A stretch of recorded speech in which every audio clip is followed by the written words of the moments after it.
Yo, yo, yo, what's up, everybody? And welcome to Coaching Company. I am Daniel Greer. I am stepping in for Coach today. He's actually out at the Waste Management Open. He'll be there all week, but you're not going to miss him because he's going to make time for you to be here as your host. But before we look ahead to the show and discuss any of that, we're going to take a look back at how we did yesterday and kind of just see how the NBA is treating me. The NBA is not treating me well. I promise you that. I went 1-1, but looks like we might not have. No, it looks like there's no recap today. So I apologize, but I went 1-1, and I will just say we were right about the National Blowout Association that is the NBA because my God, it was ugly again. We tried to go ahead and back Isaiah Hartenstein. I know I did, and it was just ugly. I think he ended up playing like 18 or 22 minutes. It was disgusting, but that is how we do with the NBA. We go ahead and we're going to pivot. And we're going to move on to today as we have another pick segment where we're going to give you our best picks. We got Peyton, Soupy, and Chuck here today, so we're going to get to that. And then we have one surprise.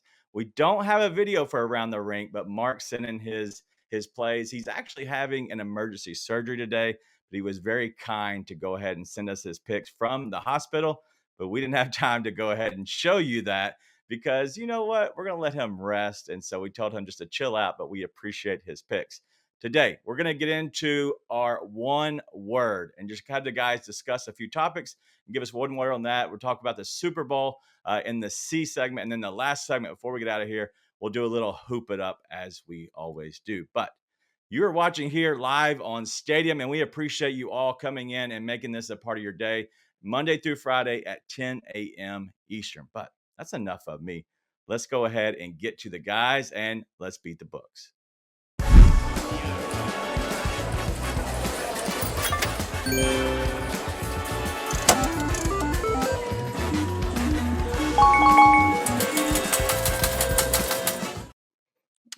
All right, let's bring in the fellas and look who we have here. We have Mr. Offline over there on the far side, but now Chuck is back. Chuck, good morning to you. How are you, man?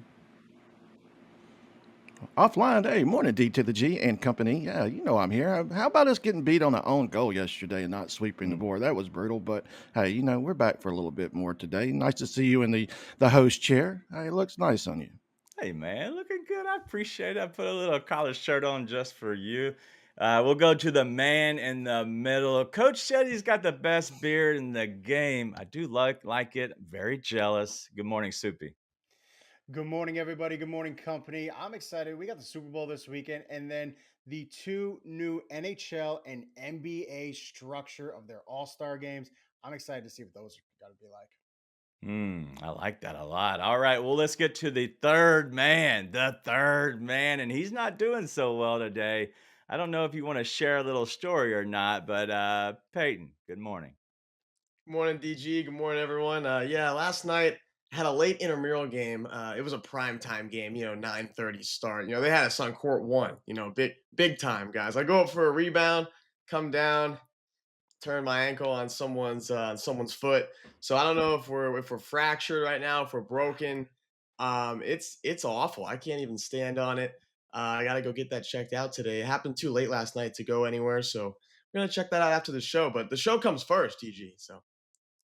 Soupy, if this happened to you last night, would you be here today? He's talking about a game at 9:30. I'm already half asleep by 9:30. Yeah, if this happened to me, I probably wouldn't be doing the show for at least a month. Chuck, is this just an age thing? Like he's able to get past this because there's no way I would probably be here if I fractured my foot this morning, especially that late at night. Yeah, I'd be swolled up, laid up, stoved up, as they would like to say. Yeah, it would be all kind of things going on with your boy. No doubt, no doubt. Chuck, you're the best. All right, let's keep it with you and let's go ahead and beat the Bucks with your picks. What you got today? Italy, Coppa Italia. Now, this is not Serie A. This is Coppa Italia. And we have Atalanta and Bologna. Atalanta, they love to score at home. They've actually hit the back of the net in 14 of 16 home matches. And Bologna, they also like to hit the back of the net away from home. They've scored in 11 of 16 away from home. Love the both teams to score. I think we see 1-1 worst at this one next. We travel to France. A little Coupe de France. Lille, Dunkerque. I expect a wide open match here with Lille. Their home matches average 3.2 total goals. In Dunker, they average 2.8 on the road. Give me the over 3. I see 3-1 type final score, but at worst 3-0, 2-1, and we push and get us out of there. I like a little bologna. A little bologna is what I like to call it. But that is from me. I'm the South, not the Midwest. I'm from the South, so I have Don't get no it idea. confused. Yeah, no idea who you're talking about. All I heard was bologna, and that was the fried bologna. That's how I grew First up, man. name. All right, well let's keep it going. It looks like we're gonna go to Soupy here in the middle. You have some hoops, but also some ice. What you got there, Soup? Yeah, man. Look at how the Trailblazers are playing. Looks like Chauncey Billups really finally has this team going. They're going against the Pacers. Pacers sixth in possessions per game. I think this is going to be a fast-paced game. And Portland, they've scored over 120 points in 3 of the last 4. I'm taking the over 232. And on the ice, Oilers looking like one of the best offenses in the league. They're leading in expected goal percentage. Going against the Blues, who have allowed 4 goals in 4 of their last 5. I think this is going to be a 4-1, 5-1 type of win for the Oilers. So I'll take the under 6.5. And Jets, they're on their third 6-game winning streak of the season, leading in points. They're going against a very tough Hurricanes, but Hurricanes recently, they've only won against the Blue Jackets. They've won against the Rangers and the Blackhawks. I think this is going to be a tough matchup for them. So I'm taking the Jets on a plus money line at home. That just seems like good money for me. I like the Jets there. And no, this isn't football. There's no Jets playing football today. This is the ice. So everybody just understand that. When I was looking at those plays, I saw Jets. And I kind of got excited and I had to realize, like, no, that's the Winnipeg Jets. And I do know they're in Winnipeg, Soupy. Don't come at me, my professional capper of the ice hockey. All right, before I get to my plays, I'm going to go ahead and let you finish up here with y'all three. So, Peyton, what you got? Well, I know Cleveland's 40-9, DG, but man, anytime I can grab the team that I think is going to be in the NBA Finals and they're completely healthy tonight at plus money, yes, please. They're plus 110 tonight. I'm going with the Boston Celtics, and I love that spot for them. I'm taking the Celtics to take care of Cleveland in Cleveland. Also, Soupy mentioned it. Portland Trailblazers, I'm going with plus 5.5 tonight. How about Portland winning 4 in a row and they're 8-2 in their last 10? Showing not only that they're covering, but they're winning.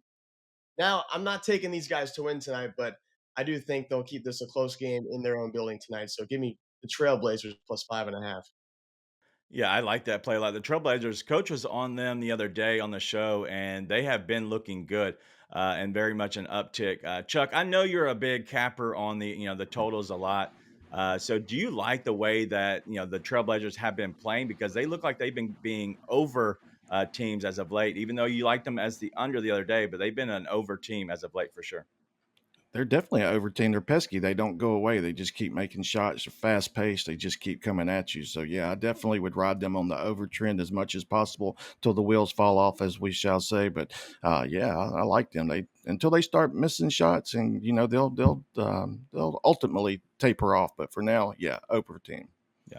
All right. Well, let's go to my plays right here, and I'm gonna go with on the hardwood today with the NBA, and I'm gonna go with Jalen Wilson over the 15.5 points plus rebounds. It's at minus 115. Jalen Wilson for Brooklyn Nets. A lot of people don't know him. He's actually the summer league MVP from this past season.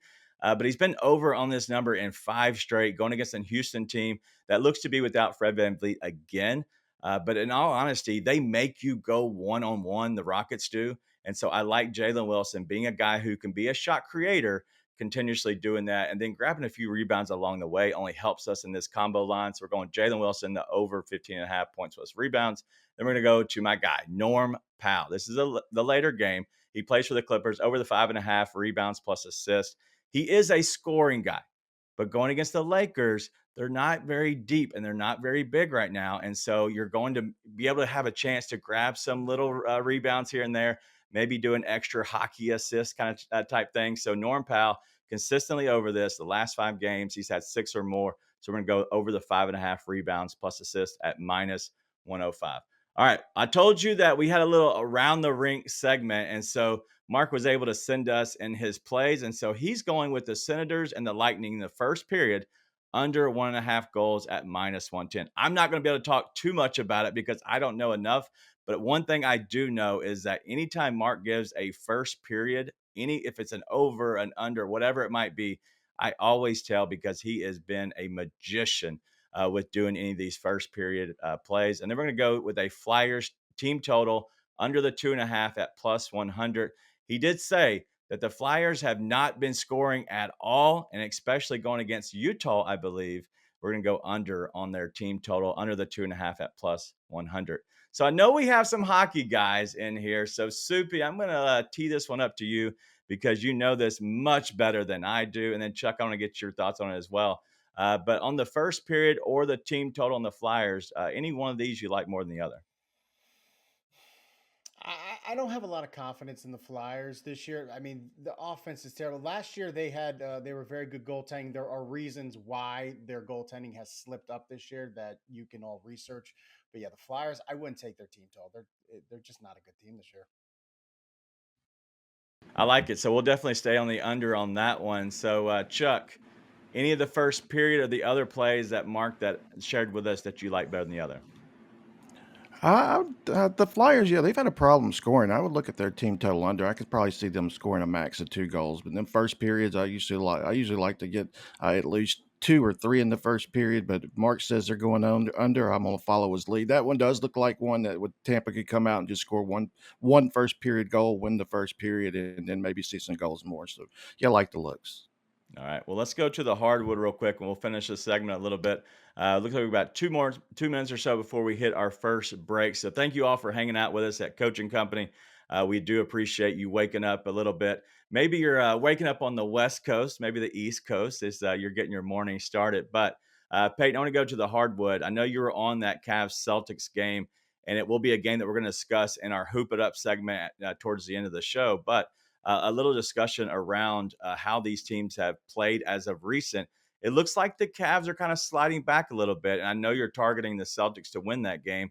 And so, what are your thoughts on the Cavs overall? Do you think they're the real deal because they are first in the East? Do you think they are actually the real deal in the East?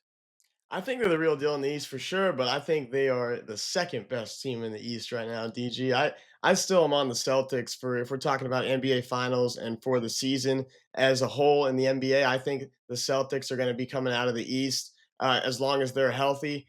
But the Cavaliers have been moving the ball so well this season. They're putting up some crazy points. I took their team total last Thursday. They put up 137 points when I took them. And then at home against Dallas on Sunday, they put up 91 points at halftime and ended up with 144. So they're scoring the ball, no doubt about it. It's just if the Celtics can stop them tonight, I think they will. Peyton, I want to come back to you because I forgot. And once you just started talking about Dallas again, I completely forgot and have not a chance to ask you about that Luka trade. And so we're roughly about 30 seconds. But Luka being sent out under the cover of night out of Dallas to LA. Your thoughts on the Luka trade? Absolutely unbelievable. That's the only thing I have to say about it. I was sitting right where I am right now, looking at my phone, and I actually saw the alert on my fantasy app called Sleeper before anything else, Sleeper Fantasy, and I was like, "Oh wow, that's interesting." Luca, and I didn't really think it was real. And then ESPN. So then I'm like, "Oh my goodness, this is insane." And my roommates were going crazy, and just like everybody else here in Dallas, it was insane. Yeah, insane is what one word would be to all of that. And we're going to get into our next segment that we get into. It will be one word as I ask the guys a little bit of the topics that are surrounding the day and discuss a little bit of what they see right now. And then give us their one word on what they think about that certain topic. So it's a favorite segment of ours, of mine, but I know it'll be a favorite segment of yours as we continue to introduce new segments and new ideas to you all that are just joining us for the first time with Coaching Company. We'll be right back here after a short break. Yeah, if you want to check out the Deemer box, you can go ahead and use the code Coach10. You can go ahead and get 10% off your first order. But Deemer box, even you can play it for the Wells. Listen, I'm down. I'm down with doing all that. But you're watching Coaching Company. We'll be back here in about 5 seconds. All right, you are here at Coaching Company, and we appreciate you watching this and making your mornings and starting it off with us as you always do. But we have a segment that we enjoy the most, and it's becoming my favorite. And so I hope you're going to continue to enjoy it. But it is one word.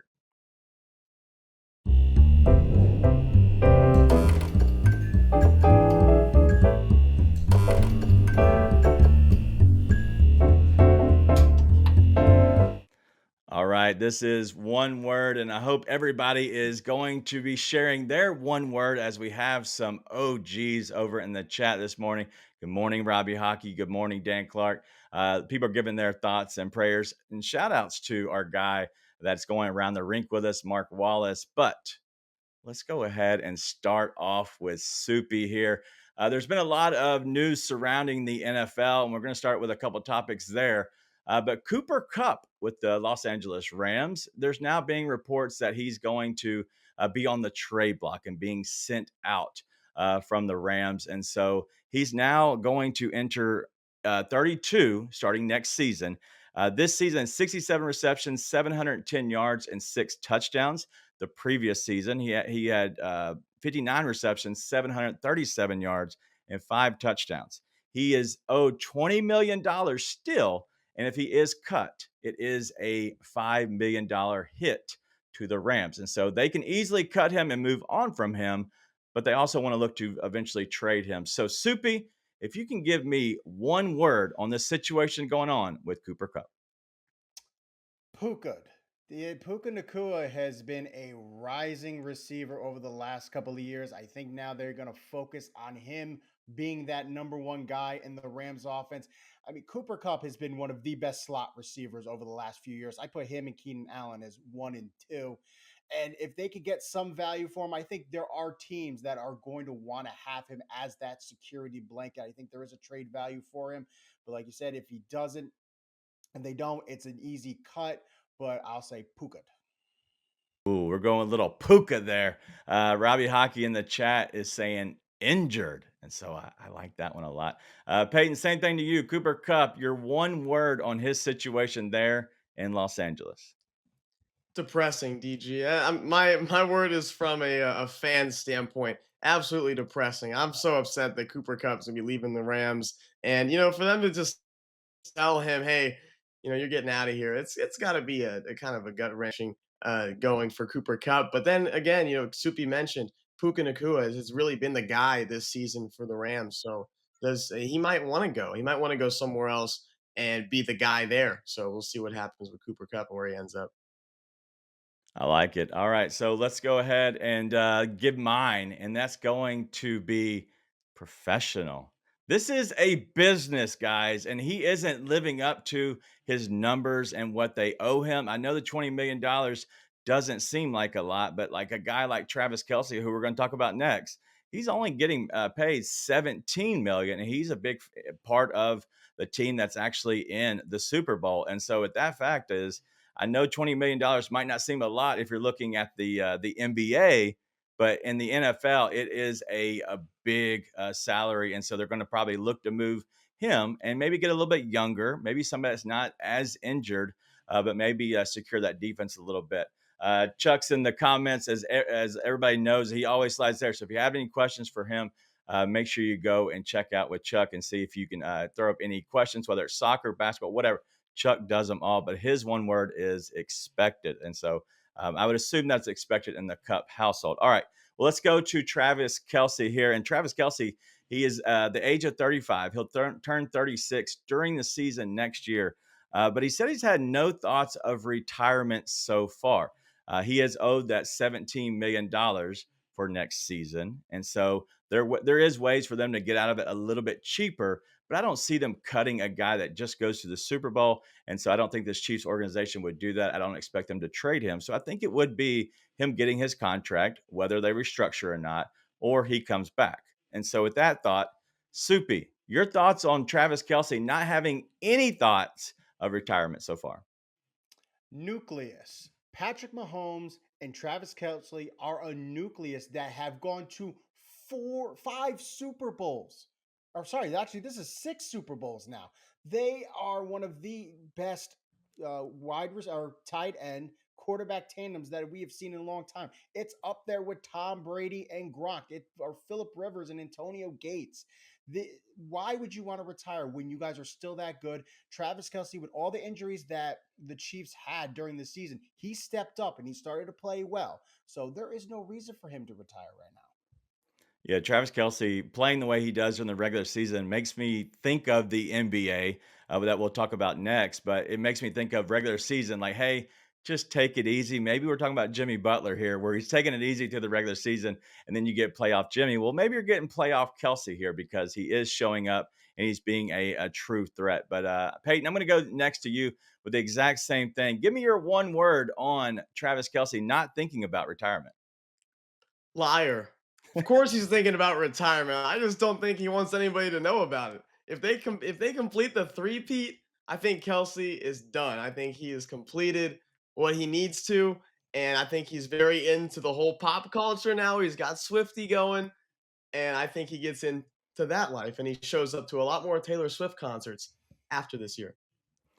Wow. All right. So you think it's all about going and hanging out with his girlfriend?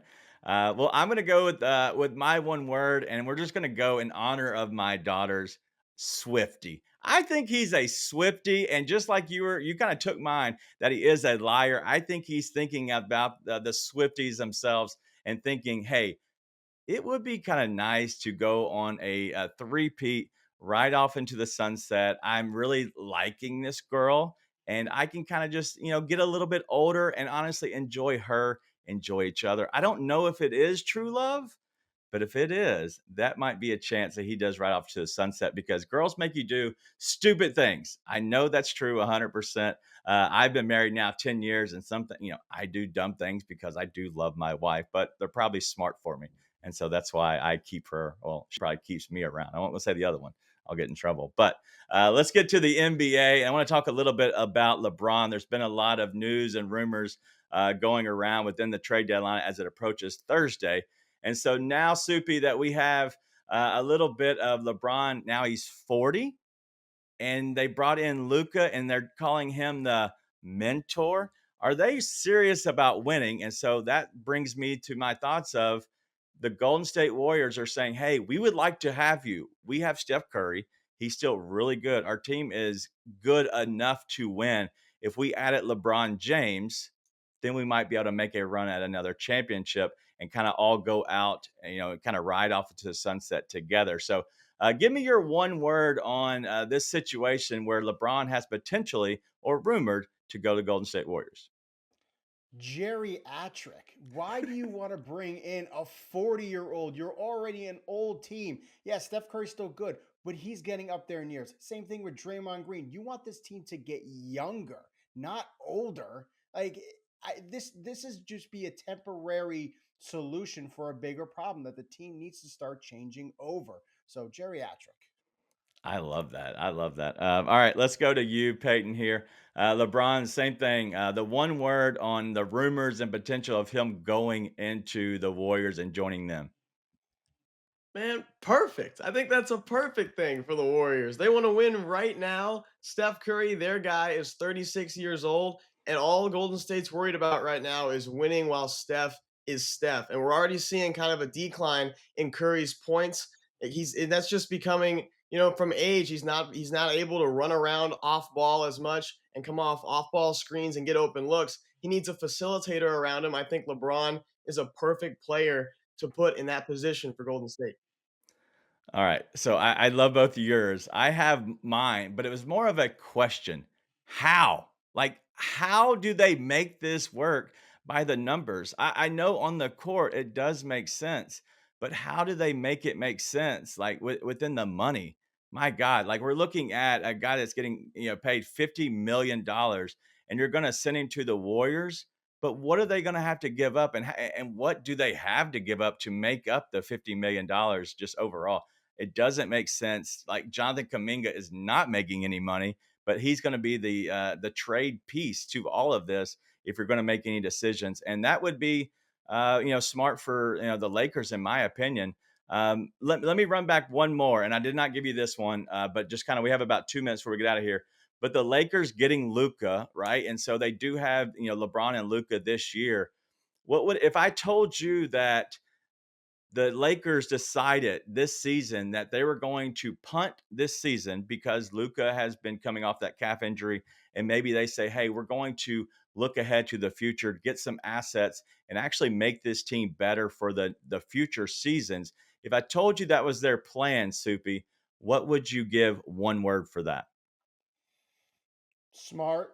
Yeah, I think they do need to start, building towards the future. What the Lakers have right now, it isn't championship worthy. You put Luca in, that is a good centerpiece for a team that could eventually be a winner in Los Angeles. So it would be smart to try to bring pieces around Luca like Dallas tried to do. Yeah, I do agree with you completely.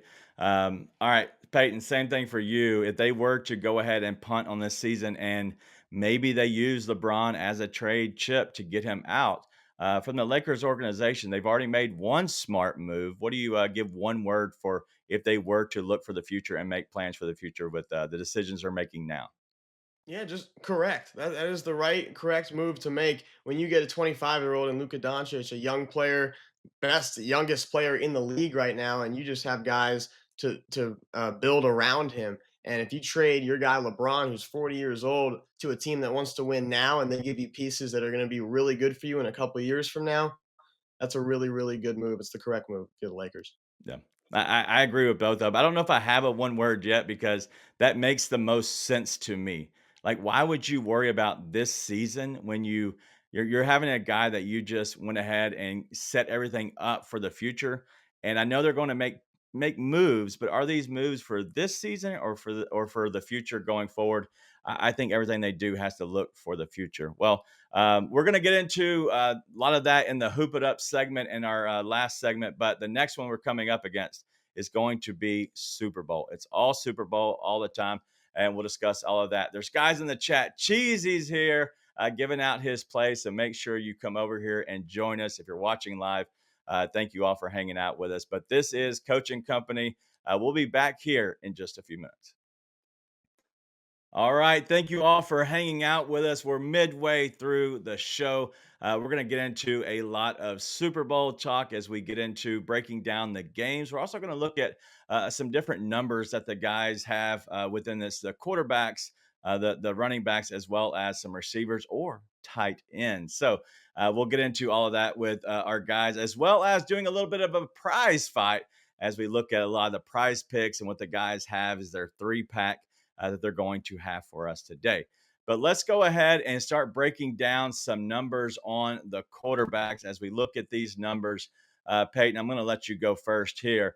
Let's stay with Patrick Mahomes just on this one. We have the over under of the 252 and a half passing yards. Would you go more, less, over, under? Let's say over, under. Let's keep the prize fight more or less. We'll go over, under here at 252 and a half. I like the over 252 and a half, DG. It's Patrick Mahomes we're talking about in the biggest game of his life, essentially. This is a three-peat. And, when it comes down to this, you got to have the ball in your best player's hands. I think we're going to see a lot of passing from Mahomes, whether they're short passes, and you might see Worthy breakout for yards, and that's all yards towards Mahomes' passing. So I think we're going to see maybe some short completions here from Mahomes, and then maybe he breaks out for a couple deep balls. But that's why I like the over 252 and a half. Yeah, he definitely could go deep, but I do like the short passes. They eventually will add up because they like to run the ball, but I don't think they're going to have to lean on the run. Soupy here, the over 252 and a half or the under for Patrick Mahomes.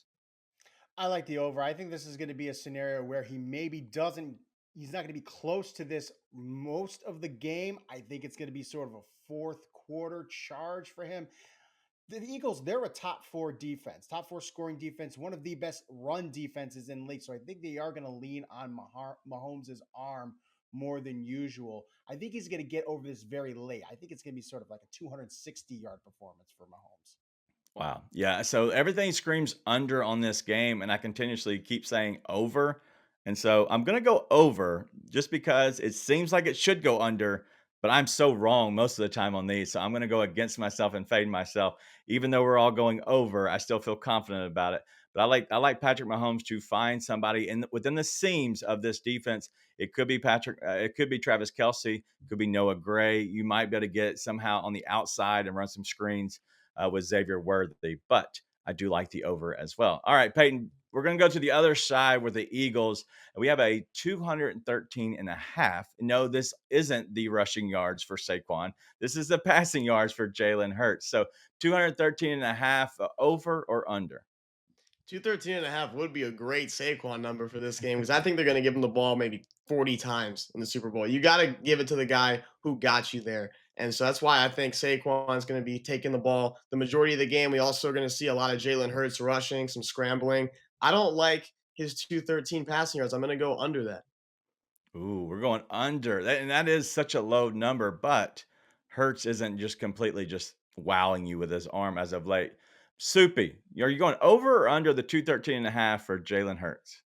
I'm going over. I don't think he's going to get that much over. I think it could be a 230 sort of passing performance. Yeah, they're going to lead on Saquon, but the Chiefs, they're one of the best run defenses in the league.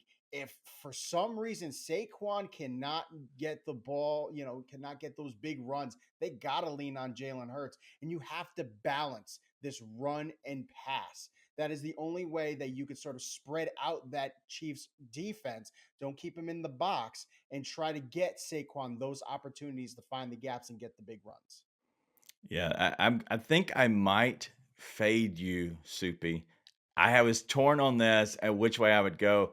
I think I'm going to go on the under of 213 and a half as well. I think that they're going to use Jalen Hurts more with his legs, but also maybe do some run pass options, maybe get him out of the pocket, and he does break out more using his legs. And I also like Patrick Mahomes to get some rushing yards as well. I know Charles gave out that part of his parlay yesterday to go over the 30 and a half rushing yards for Patrick Mahomes. So I think both quarterbacks have a good look at both of their rushing numbers. All right, let's go to our guy, Saquon, and the running backs here. We knew Saquon was on here, but we have Kareem Hunt on the other side. Both of these guys, Isaiah Pacheco or Kareem Hunt, are both able to go off. This is the tricky part that we have to look at is which guy is the Chiefs going to rely on more? Is it Pacheco or is it Hunt? And so, Peyton, I'm going to start with you again. 42 and a half of the over or the under on Kareem Hunt.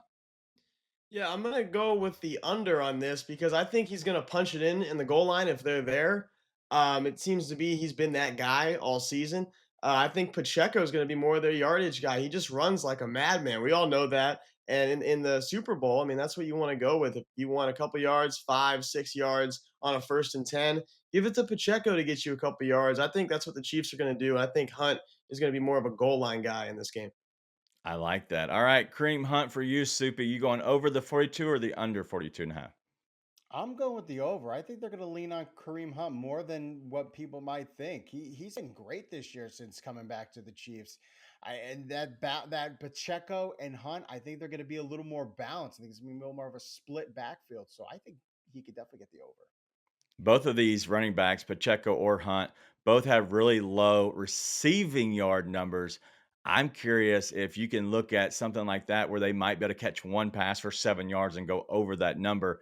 There's different ways. I think I'm going to go over as well because I think that he can get to a 50-yard number somehow, some way, because they're just going to just dink and dunk all over the place. And eventually he gets a rush here and there, another 7, 8 yards, and they eventually pile up just because he gets enough rushing attempts. So I'm going to go the over 42 and a half. All right, let's go to the other side. This is Saquon Barkley. We're going to go on a big, robust number of 112 and a half. Peyton, are you going over or under this big number in the Super Bowl? Yeah, it's a big number for a Super Bowl game. I'm going under. And I did mention they're going to give him the ball like crazy, but you're basically asking me, DG, if he's going to break out for one or not. And like Soupy mentioned, the Chiefs' run defense has been fantastic all season. I don't think they're going to allow Saquon to break out for that one big carry. I think I'm going to go under 112 and a half.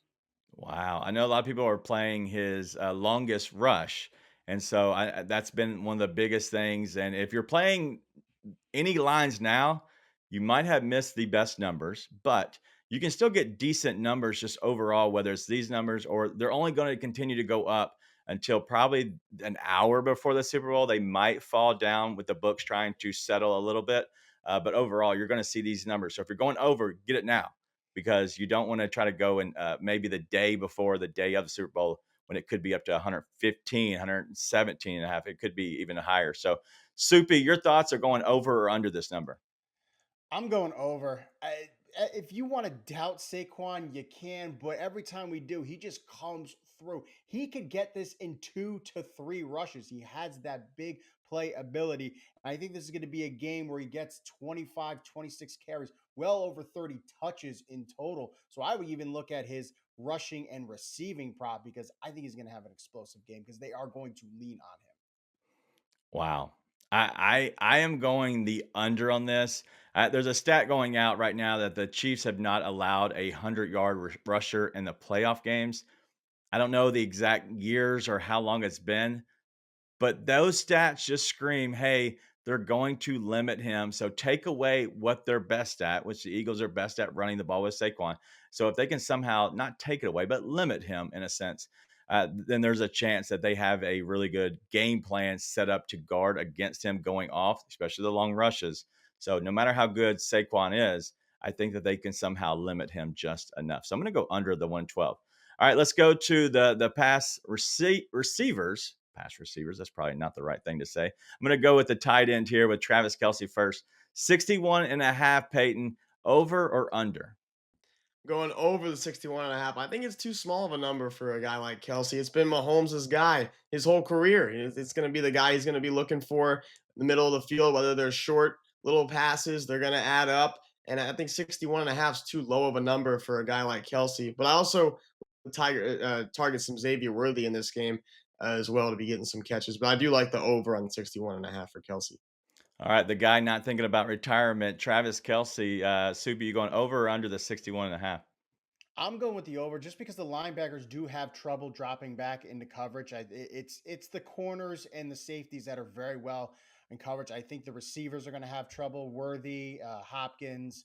So I'm going to go with Travis Kelce over. He's going to get those passes up the middle. He's going to be able to move those sticks. All right. So I'm going under on Travis Kelce. I think he's going to be somebody that they look at and they target to take away on the Eagle side. And so because of that, I think other guys with lower numbers are very good here to target. But I'm going to go under on Travis Kelce, the 61 and a half.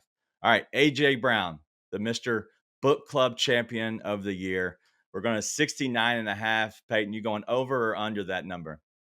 69 and a half is that's a great line for AJ Brown because you're basically asking if he's going to if he's going to catch one 40-yard bomb.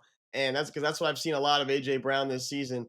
And I do think they're going to connect for one of them. I'm going to go over the 69 and a half, but I am going under Jalen Hurts passing yards because I think he's going to be throwing a lot of small completions. If he throws any, I think he's going to be with his legs a lot in the Super Bowl. I like the over 69 and a half to his number one receiver, AJ Brown. All right. Soupy, your thoughts 69 and a half on AJ Brown, over or under? I think it's going to go over. I think this is going to be a scenario where he could get one of those big catches. I think there's going to be a lot of sort of curl routes, slants, but I do think they're going to try to go vertical at least once, and I think he can connect with that. So I'm going to go with the over. All right, I'm going to fade AJ Brown here in the Super Bowl, and just like my guy Chuck, he helped me. He helped me give me my answer because I was torn on which way. So I'm going to go and side with Charles, who's going under on both guys. So I'm going to go under on both guys. 69 and a half is too much for AJ Brown. I just don't think he can team up enough with Jalen Hurts. He thinks that Charles thinks that Devontae Smith goes off instead of AJ Brown. It's a very good look. All right, that is a look at the Super Bowl. And so I know we're going to be talking about it throughout the rest of the week as we lead up to the actual Super Bowl. But this is a good chance to go ahead and look at some numbers that we have. But these two guys, they've had other segments before, but this one now is a fight. We're going with Joel Embiid, more than 23 and a half points tonight, guys. I don't care what kind of minutes he's going to be getting. He'll be on tonight. He's 23 and a half. It just seems like nothing for him whenever he does play. He's a piece of glass. But when he does play, 23 and a half doesn't seem like much. He could have this by halftime at home against Dallas, who allows 23 a game to the center position. So I'm going with that. Next, I'm taking LeBron James tonight, less than 8.5 assists. He's been getting it last 4 out of 5 games, I believe. But the Clippers allow just 3 assists a game to the small forward position. That's the least in the NBA. LeBron's playing without AD, as we all know, a guy who would get him plenty of assists from lobs or just dump offs to the post. So tonight he'll be trying to do that same thing with Jackson Hayes.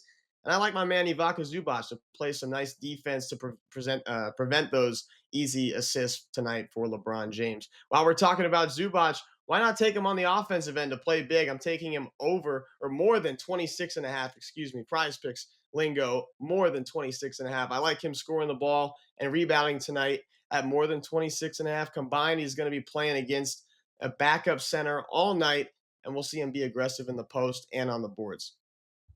All right, that is your Peyton's prize pick. So we got one less. We're fading LeBron, and then we're going to go ride the other guys.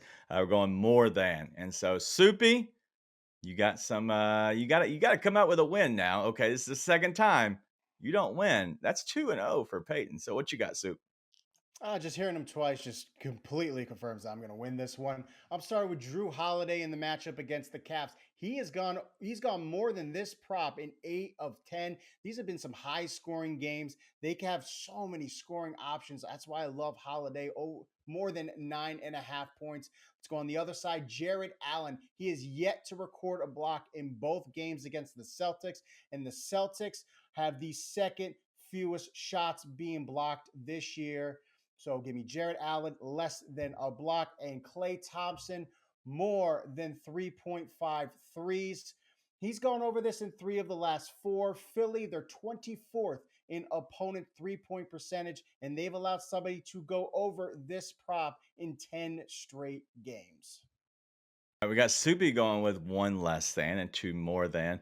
That's shocking about Jared Allen just overall. I thought he would have blocks, right? But the fact that he doesn't have a lot, especially as of late, is very telling. But guys, I appreciate your picks. We're gonna see who wins as we keep this tally, this fight going in the prize fight. But let's kind of stay within the hardwood, and if you don't mind, we're gonna do a little segment we call "Hoop It Up."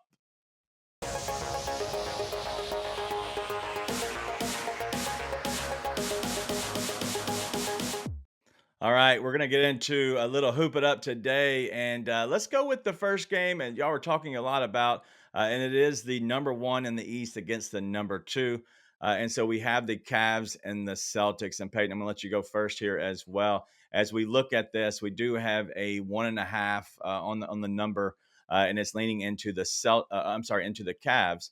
And so them being favored, I know that you're on the Celtics at the money line. And sorry. So now, yeah. So look, well, that's the other game. So we're gonna go to the Cavs and Celtics. Listen, it's me and producer man. We'll get on the same page. But we're going Cavs and Celtics today. So your thoughts on this game and how it might actually play out? Yeah, I'm going. Both of these teams been playing great. Boston 3 in a row, Cleveland 4 in a row. I took the Cavs team total the other day. They put up 137, and then they had 91 at halftime. They ended up with 144 points that day on Sunday. But hey, give me Boston tonight. Absolutely no injuries coming into the game tonight. They're going to be rolling with their NBA Finals starting 5. You got Drew Holiday, Derek White, Jalen Brown, Jason Tatum, and Staps Porzingis. So I love that 5. I think it's hard to have those guys lose tonight. I think they're going to be coming out and trying to make a statement in Cleveland.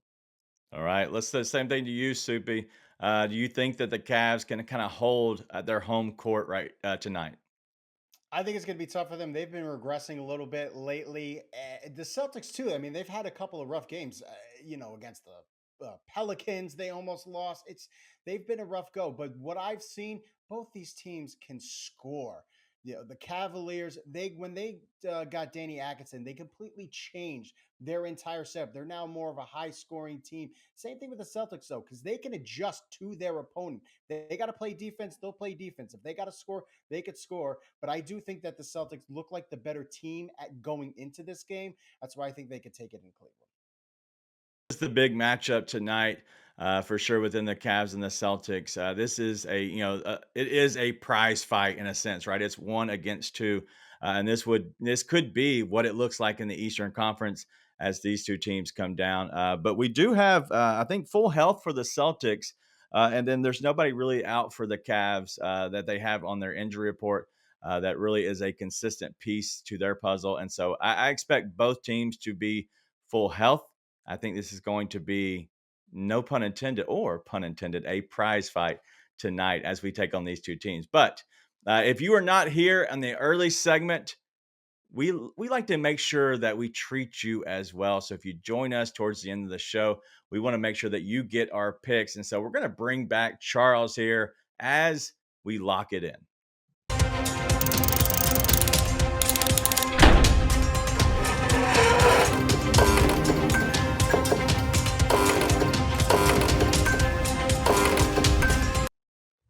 All right, this is the time to go ahead and get these plays in. 15 seconds are left. Charles, we're going to start with you. Italy, Coppa Italia, not Serie A. Atalanta, Bologna, the both teams to score. I think we see a 1-1 at worst in this one. And then we're going to France, Coupe de France, Lille, Dunkerque, over 3 full-time goals. I think we see a wide open match here. 3-1, 3-0, 2-1 at worst, and we push. But yeah, I love those two today. Both teams to score in the over 3. I like the both teams to score. That's my favorite, Charles. So keep rolling with those. I like it. If you're not following Charles, ROI Capper, on the Twitter, then you're missing out. But let's go ahead and go with Soup Man next. What you got today? Pacers and Trailblazers. The Pacers are the 6th best in terms of possessions per game. In the Portland, they've scored over 120 points in 3 of their last 4. I think this is going to be a high scoring game. Oilers and Blues, I think it's going to be a lower scoring game, but I think the Oilers are going to do a lot of that score. I think it's going to be a 4-1, 5-1 type of situation, but given the under 6.5. And the Jets, and they just look like the best team in the league right now going into the All-Star break. Hurricanes, a very good team, but I do think the Jets take that game on the money line. On the ice. Peyton, if you'll go ahead and share us your play if you're there. Looks like he might be frozen, so we might have to give him his plays in a second. There. Yep. So Peyton's going to Celtics money line. I saw on that one, and then he's going to wrap the Trailblazers. I believe it was plus 5.5. All right, let me go ahead and give my plays because this is off the rails. Why not? My plays today, we're going to go with Jalen Wilson, the over 15.5. It's going to be the points plus the rebounds. It's at minus 115. He's locked these in the last 5 games. He's going to keep rolling over this. And then Norm Powell, over 5.5 rebounds plus assists at minus 105. The guy consistently does kill this. But also, we're going to go with the Senators money line. I'm sorry, Senators and Lightning first period under the 1.5 goals at minus 110. And then the Flyers team total, the under 2.5 plus 100. Those are for our guy, better days ahead. All right. Listen, this show went so well so early and then kind of fell back a little bit, but that's on me. We missed some cues, but it was a fun show to say the least. So I hope everybody had a good laugh as you were able to laugh with us, but also we were able to help you cash as well. So for our guys, Peyton, Soupy, Chuck, and never forget the producer, man. This is Coaching Company, and I am your host today, Daniel Greer. We'll see you all next time tomorrow.